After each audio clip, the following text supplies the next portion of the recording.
Good afternoon, ladies and gentlemen. I am deeply conscious of the honor you have bestowed upon me by inviting me to speak to you on the National Youth Day on the occasion of Swami Vivekananda's 150th birth anniversary. Swami Vivekananda has touched the fabric of every educated Indian's life. In a globally connected world, his contribution is immeasurable, for it was he who introduced the world to India.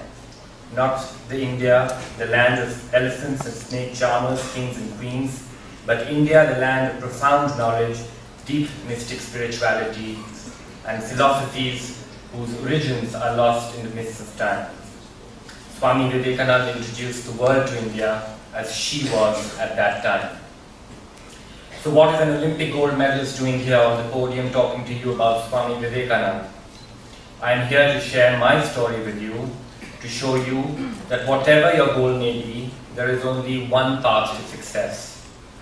It is the path that Swami Vivekananda summarized in his immortal words. I quote, "Take up one idea, make that one idea your life, think of it, dream of it, live on that idea.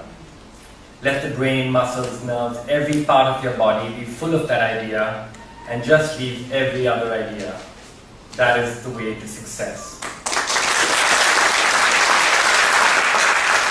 I was 13 years old when I first thought of winning an Olympic gold medal. It wasn't even a full-fledged idea then. It was a thought, but it stayed and became an idea. And I stayed with the idea. 14 years later, I had won it. Many events and people contributed to my win, but none of that would have happened had I not let that idea become my life. Had I not dreamt it, lived it, let every part of my body, even the parts of me that were not my body, such as my clothing, shoes, accessories, and so on, be full of the idea of an Olympic gold medal. Winning is important to each of us, but winning is no one's birthright. So long as you long for something, you tell yourself, I will let this idea fill my head and then I will win. Someday, eventually, you do win. And as soon as you win, you realize the truth that you could not see earlier. Winning is not success. Let me repeat, winning is not success. When Swami Vivekananda reached Chicago to represent India as a delegate in 1893, Parliament of World Religions, he had won. It was a win because he had to overcome tremendous challenges to get to the US. But having got there, he realized that he would not be allowed to speak as a delegate unless he could present his credentials from a bona fide organization. He met Professor Henry Wright of Harvard, who invited him to speak at the university. On learning that Vivekananda lacked credentials to speak at the Chicago Parliament, Wright is quoted as having said, "To ask for your credentials is like asking the sun to state its right to shine in the heavens. You have won, and the powers that be, call it bureaucracy, red tape, the administration, the system, give it any name you like, says winning is not enough. You have won and you are told, of course you won the gold, yes you set the world record, yes you won the Olympics, but you must participate in trials a week later. And because the system is supreme, you do. You participate in trials, you look for someone who will accredit you as a delegate at a conference where when you begin speaking, all you do is address the gathering. All you say is sisters and brothers of America, and there is a thunderous applause from the audience for 2 minutes, 2 full minutes, 120 seconds. Think about it. Another win, but a win is not success. Moreover, you cannot win every time. That is a fact. It is a mathematical impossibility. That is why Sir Donald Bradman's career test batting average, often cited as statistically the greatest achievement by any sportsman in any major sport, is 99.94, not 100. You cannot win every time. You cannot expect to reach everyone you speak to. You cannot expect them to understand and embrace your point of view. You cannot expect to make a difference to every life. Winning is slow, laborious, excruciating. The higher you go, the better your performance, the more difficult it is to ascend to greater heights. Eventually, As you strive and find no improvement, you wonder, is this all I am capable of? Am I not good enough to be better?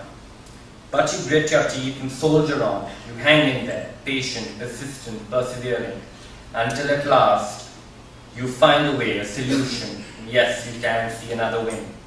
Exhilaration sweeps you away, but only for that one moment.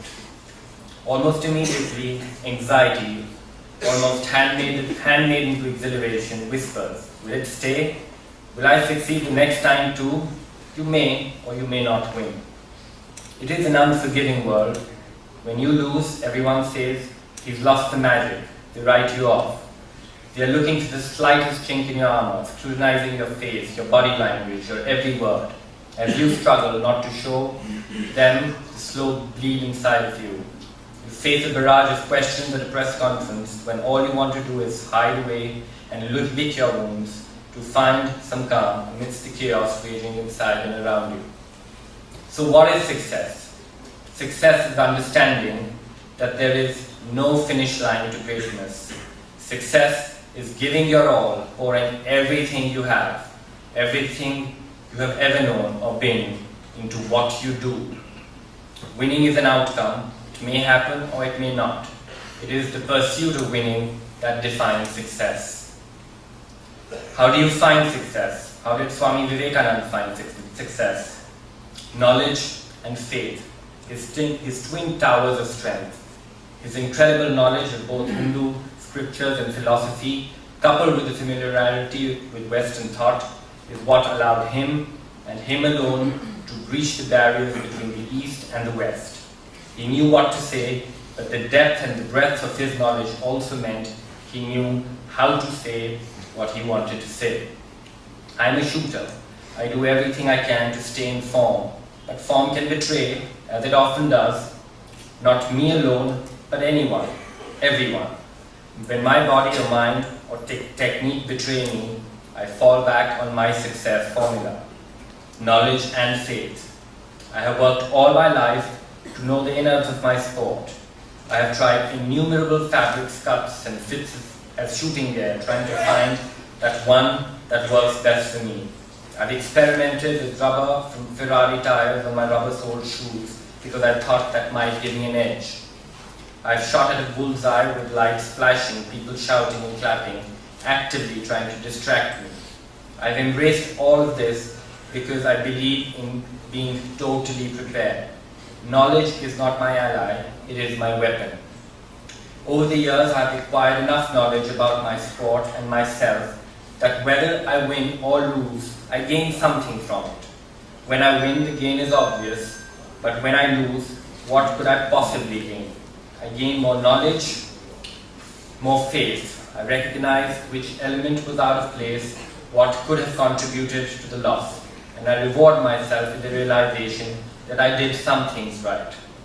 Despite losing, I did not get all wrong. And so, whether I win or lose, I gain because I gain knowledge, and knowledge is my weapon. Knowledge and faith in my ability, an ability I've acquired over countless mornings reporting on time for training. I have been shooting for more than 2/3 of my life now. In all these years, I have never been late for a training session. Never. I wear the fact like a badge. I have never skimped on practice. I have never tried the shortcut. Mainly because I realized early in life that the shortcut was only a way to fool myself. Though I was not then familiar with Swami Vivekananda's advice, I lived his words. I took up one idea totally, immersed myself completely in it, and left every other idea. Doing this gave me knowledge and strength. It gave me the ability to commit to discipline, to sacrifice the normal life I would have led as a teenager. Letting one idea engulf me makes me strive, makes me unshakable from the path, makes a win or a loss an outcome of the moment. It gives me the raw resolve to keep going, because what I want is success. Ladies and gentlemen, I urge you to seek the success that awaits you. Thank you for listening.